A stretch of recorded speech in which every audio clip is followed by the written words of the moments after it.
আমার মেয়ে আমার কাছে প্রায় দীর্ঘ ৮ মাসের বেশি ঘুমোয় না। আমি আর আমার ছেলেই ঘুমোই, আর আমার মেয়ে হচ্ছে ওর দাদা দাদির সাথে ঘুমোয়। তো আমি ওকে অনেক বলছি তুমি আমার কাছে ঘুমো, কিন্তু কখনোই আমার কাছে ঘুমাইতে চায় না। দাদা দাদির কোলের মধ্যে হচ্ছে ঘুমোয়, সে দাদা দাদির মাঝখানে থাকে, এজন্য তার ঘুমটা নাকি ভালো হয়। আর আমার কাছে ঘুমোলে হচ্ছে আমার ছোট ছেলে আছে যেহেতু, তাকে হচ্ছে কোলের মাঝে নিতে হয়, ওকে এক কোনায় দিতে হয়, এই জন্য সে আমার কাছে শুই না। কিন্তু আমার ননদ যখন আসে তখন সে তার ফুপির কাছেই ঘুমোবে। আর আমি যখন বলি যে আমার কাছে ঘুমো, সে বলে না আমি তোমার কাছে ঘুমোবো না, আমি আমার ফুপির কাছে ঘুমোবো। আর সে ফুপি না, সে হচ্ছে তার ফুপিকে ফুতু বলে যে আমি আমার ফুতুর কাছে ঘুমোবো, আমি তোমার কাছে ঘুমোবো না। ও দাদাদের কাছেও তখন সে ঘুমোয় না, শুধু ফুতুর কাছে থাকবে, সারাটা দিন ফুতুর সাথে খেলা করবে। ফুতুও ওর মতোই বাচ্চা হয়ে যায় ওর সাথে যখন খেলা করে। আর তারও 2টা বাচ্চা আছে ছোট ছোট,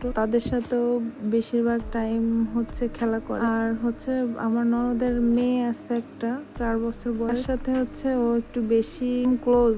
ওরা যে মামাতো ফুফাতো ভাই বোন এরকম কোনো কিছু, ওরা সবসময় মানে আমার 2টা ছেলে মেয়ে আর আমার ননদের 2টা ছেলে মেয়ে সবসময়ের জন্য মনে হয় যে ওরা এক মার পেটেরই সন্তান, এরকম তাদের আন্ডারস্ট্যান্ডিং। তো হচ্ছে ও কখনোই চিন্তা করে না যে এটা আমার ফুফাতো বোন বা ফুফাতো ভাই, সে সবসময় চিন্তা করে যে এটা আমার আপন বোন আপন ভাই। ও মানে সবসময়ের জন্য সেরকমই ভালোবাসে, আদর করে। আর ওর ফুপিও তাই, ওর ফুপিও কখনোই ওকে বুঝতে দেয় না যে সে তার ভাইয়ের মেয়ে, সে তার নিজের মেয়ে, সেরকমই দেখে। তো এই আর কি, এই জন্য তার ফুপি চলে গেলে সে এই কষ্ট সহ্য করতে পারে না। যতবার গেছে ততবারই খুব কান্নাকাটি করছে, এবারও অনেক কান্নাকাটি করছে। এই আর কি, সবাই তাদের জন্য দোয়া করবেন।